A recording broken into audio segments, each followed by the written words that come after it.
Hi everyone, it's me again, yung Hawalaran, yung Bicolano Vlogger, and welcome back sa ating vlog. Tara po at samahan nyo naman ako for today's video. So as of now po, I'm just walking kahit late na. Sabi nga po sa nabasa ko sa FB, kapag na-late ka, enjoy and feel the moment. Kung makikita nyo po in this area, ito po yung madalas namin na dinaraanan noon nung wala pang national road. Sa estimated time ko po, siguro kailangan maglakad ng mga pa 30 minutes para makarating sa may kalsada. Marami pong nagsasabi na kapag dito daw po dumadaan sa shortcut is nagtitipid. Well, para po sa kaalaman ng lahat, may point po kayo.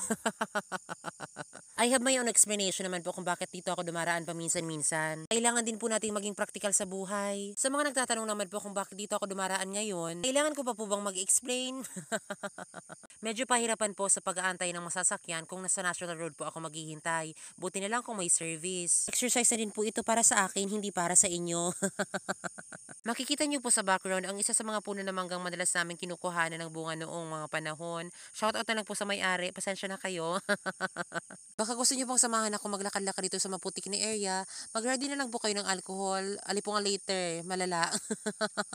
After po ng mahaba-habang exercise ng lakaran, nakarating na din po ako sa may kalsada, share ko lang. Mabuti nga po at may napakihugasan ako ng aking mga paa at baka pumunta ako ng bayan na puro putik. Tiba tabi isipin sa mga taway na ako sa diring daga, ang uri tabi sa til ko, kuana. Ayun lang naman for today's video. Salamat sa inyong panonood at tumaambo na. Bye-bye!